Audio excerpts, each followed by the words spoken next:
15. I've been interrupted like 4 times, but we're going to attempt it. And I'm going to try to start where I think we are, so where we left off. Okay, we sit among our school books and took turns admiring ourselves in the compacts mirror, drawing pictures on our hands with the eyeliner and trying on the lipstick. I went back and found the TV remote I kicked into the ditch, and we put them together. The makeup, the wallet, the broken remote.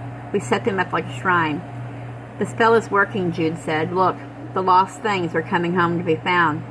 Ash and Holly nodded, but I knew this wasn't what we wanted. We'd written only 2 words each on the branches of the oak tree when we cast the spell. My diary, 3 times. Why would we be finding this stuff now, I asked, when we've already found what we'd lost? The power of the magic, Jude replied, but Holly bit her lip. I knew Holly believed in all of this, even if I didn't quite. I knew she learned the spell by heart, the part about balance, the part about sacrifice. If it was real, and we were finding so much more than we'd lost, did that mean others were losing things because of us? Or were our findings just coincidental?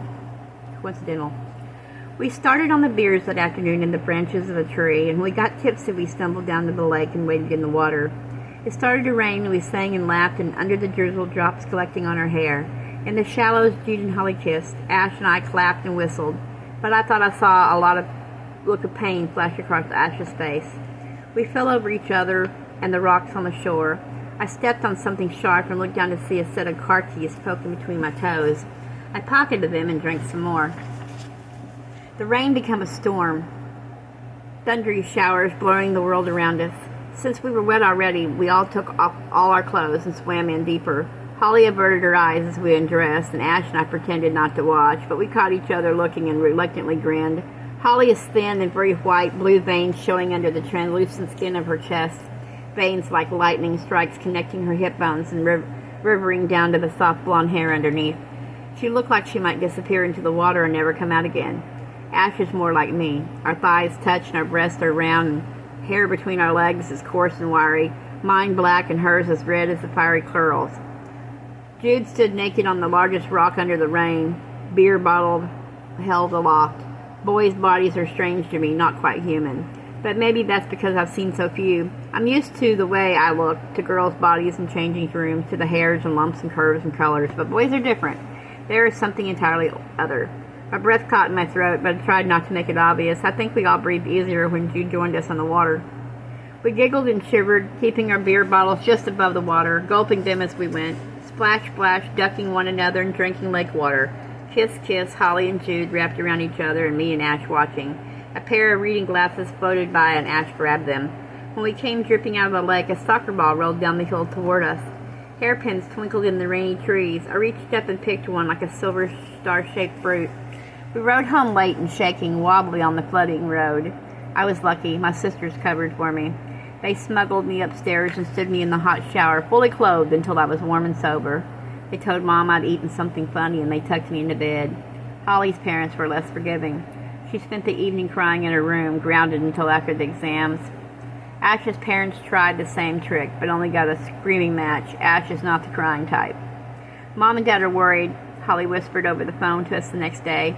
Ash's legs were crossed over mine on my bedroom floor, her ear pressed to the house phone. Haven't you heard? A boy from town has been missing since the party. Who? I asked. Do you mean, what's his name in the year above us? Ash said. I heard my mom talking about it to her friend Caroline again this morning. What's his name? I asked. I vaguely remembered Ash's mom saying something about a boy who hadn't come home when she was talking on the phone the other day. He's probably just sleeping off at one too many beers over the weekend. He'll be back before you know it. Ash shrugged. You'd know him if you saw him. He's scruffy and blonde, and he's got his eyebrow pierced. He hasn't been seen since Saturday night, Holly said. I'm scared that it was because of us. Be careful what you bargain with. Every lost thing requires a sacrifice. A new loss for every called thing found. It couldn't be. I shook my head and heard Holly take a nervous breath. It wasn't us. We didn't do anything. Holly, spells and magic aren't real. But I wasn't so sure anymore. Anyway, nobody's saying this boy is really lost. Like Ash's mom said, he's probably still just out partying or hungover somewhere. That afternoon, Ash and I skipped class and sat under the trees and tried to study to keep our minds of our guilt about the missing boy. We didn't tell Jude about him, and he didn't seem to know. Maybe he doesn't listen to town gossip. Maybe it's too close to small talk. Maybe he just doesn't care. And all day long we found things in the forest. We brought some of them home to Holly afterward, holed up in her bedroom. We laid them out on her covers like an offering. 2 tarnished teaspoons, a blue plastic ladder, a stripy sock, and my favorite, a bracelet full of delicate little golden charms, cats and stars and trees, so detailed each branch was individually etched in. Holly flicked the charms with a nail to hear them tinkle. Too bad it's not a laurel tree, she said. What kind of tree is that? I asked. I didn't recognize it from any of the trees in the forest or around here. Holly looked closer. It's an olive tree, I think, she said. Look at these tiny gold pinpricks. They must be the fruit. We sat on her bed until her mom asked us to leave, talking about Jude, about magic, about findings and lost things. The blonde boy was still missing, but we didn't talk about that.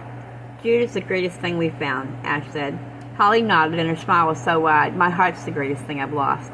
I avoided Ash's eyes. I shouldn't even write this, but I'm careful now to carry my diary everywhere. I'm careful not to let it out of my sight. So there's this, Jude's arm around Ash in the tree while Holly isn't there to see it.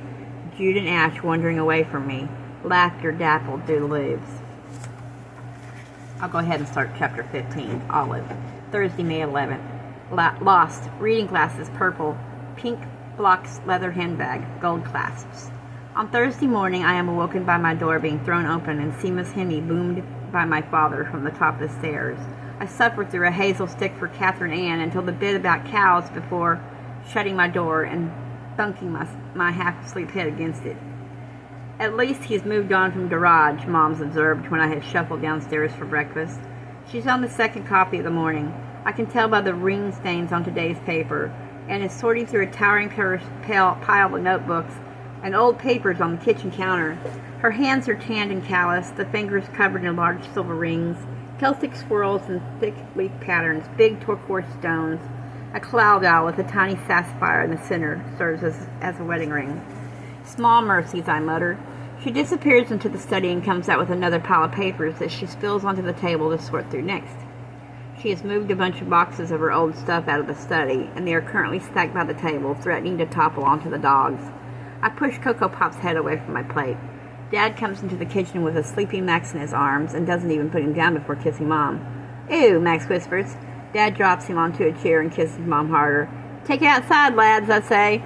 Max makes his own kissy noises at the dogs and sneaks them toast into the table. Dad and Mom pretend not to notice. I worry about my parents being a bad influence on a 5-year-old child. Nope, you take it outside, Dad says, and you can put the recycling out while you're at it. I roll my eyes at his joke, and I haul the recycling out to the green bin beside the garage. My bike is leaning against the wall of the house by the back door, beside Emily's. I don't know what makes me glance into my bike basket, but I find some loose pieces of paper stuck inside. They're mushed up against the mesh of the basket, which has left diamond-shaped dents in the paper. They rustle when I pull them out. I expect them to be worksheets from the school or notes that fell out of my folder at some point. I scan the first page quickly. It looks like a page from a diary in delicate handwriting. I half recognize but can't quite place. The top right corner says Sunday, May 7th. 4 days ago. I slip the pages into my pocket and go inside. Emily stops me as I pass the bathroom. Have you seen my lucky socks? She asks me. Your what? My lucky socks. She says something like defiance in her face, but when she realizes I won't make fun of her, she goes on. The paisley ones. My exams start tomorrow and I want to wear them. What? You're 13. Your exams don't count for anything. Emily gives me her best you're an idiot look. Listen. I'm sorry for what Cleo said about Rose the other day. My eyes narrow. You should know better than to listen to Cleo's vapid rumors. I'm trying to apologize here. God. Sorry, I say. Go on. That was it, Emily says, still sounding slightly annoyed. I'm sorry I didn't say anything to Cleo, but in fairness, she was just saying that stuff because Rose was like leading her brother on at the party or something. Rose leading him on? Hardly likely. I know, okay, says Emily. I said that to her. Cleo knows it's not true. Okay, I say thanks. I stop at my bedroom door, and I haven't seen your socks, but I have the exact same pair. You can have them if you want them. Really? Thank you. I find Emily outside her room once I retrieve the socks. Here you go, Dobie. You're free. Emily puts them on right there on the landing. I thought your exam started tomorrow, I ask. I need all the help I can get, she says. I can still make out my dad's voice booming from our parents' room. He's reciting another poem in the same way that normal dads sing in the shower. Emily shakes her head when she hears him. Have you noticed that he really likes old men? She asks. What? Like when was the last time we were woken up with Sylvia Plath or Emily Dickinson, or like Adrienne Rich or Margaret Atwood, she says. You know Adrienne Rich. Emily gives me another one of those chin-tilted looks of defiance. Sorry, I said quickly. You're right. I hadn't really thought about it before, but his choices do tend toward the masculine. Our dad is overly fond of Shakespeare's sonnets, anything of Blake's with animals in it, and Keats. I can't remember the last time he woke us with a female poet. I also can't remember the last time I spoke to my sister about anything like this. Maybe I shouldn't be surprised she reads the same poetry as I do. Maybe I shouldn't be surprised she has a critical mind. I spend so much time with Rose that I usually bypass Emily completely. But with Rose pulling away for some reason at the moment, I'm beginning to understand that I might have been underestimating my little sister all this time. Emily shrugs and stomps down the stairs with my socks. Oh, have you seen Mom's reading glasses? She calls up to me as an afterthought. She was looking for them earlier. I shake my head. When I come downstairs, dressed and made up and ready for school, the back door is open and a warm breeze rustles the herbs hanging over the stove. Mom is still waging a war with her letters and bills. Did you by any chance find, Mom says, your glasses? No, sorry, Emily said they were missing. A lot of things are going missing, says Mom. Am I still grounded? I ask her as I put on my shoes. What's up? I'm thinking Saturday we'll go to the splash pad because she told him he could go to the splash pad, but she ain't really got a way to go, so they ain't going, you know? They ain't going anyway because he's going to be here. Well, I mean, like on her days. Well, had she learned how to drive, got a driver's license, and not gave her car away, she wouldn't have that problem. Well, her car can basically drive from their house to her house. That's about it. Because it's still stuck in second, she said. They just don't drive it on the highway or long distances. I'm sorry. But if it was stuck in second gear, I'm sorry. She wouldn't get the drive and motherfucker because it's a transmission problem. Why? Probably something they told her so she doesn't ask for a ride, and Lisa wouldn't understand if it was a lie or not. And she even listened to anything you had to say because we're wrong and you're right, so, you know. It is what it is. But you're going to make damn sure that you get whatever little job, because I'm going to file your taxes with you, or you're going to credit card this year. Something in November, December, so I can deal with Christmas. I don't know if I'm going to dump the money in my car or if I'm going to just try and get a new fucking cheap car. Or you get to October and November. And you figure Christmas Honestly, month. I'm thinking a new cheap car would be the best way to go. And then if Nick can get herself a driver's license, there's another car. She can read the truck and do as good as. Have to drive everybody around. Well, Bree was thinking, Autumn was saying that they had said that she could, sometimes they open the door about 4, you know what I'm saying? So maybe Bree could drop her off. And sometimes they don't get done out there until almost 10, 11 o'clock. So that would work. Because, you know, then she wouldn't be just standing out there by herself. You know? Crackheads. Right, You know, worried about. So, and then Bree had said, well, Ricky said he might take her. I said, yeah, he has no problem taking her. He got some help in the gas. So, I you don't have know. a problem going places. I can't do it on my dime. My shit don't stretch far enough for me to go places. I would add her to my credit list. I would add her to my credit list, but I don't know if I can afford the bill from paying $130 something that I have for free of it, you know? And what else already wanting to take Bree off of it and make her pay for her own bill, you know what I'm saying? If she's 18. Well, I was thinking I would just try and get that $60 kit and turn her phone into a damn straight talk phone, because then it's $35 a month. Yeah. Or like 40 after And maybe that. Bree could pay the monthly bill for you if you did that. Well, also that $60 kit comes with like a $40 plan. So it's not just a switch your phone kit, it also comes with a plan to turn on your phone. Okay. So like it would change your thing, but I gotta figure out exactly before I do it. I need to see what plan she was on, or where that phone came from, like what company.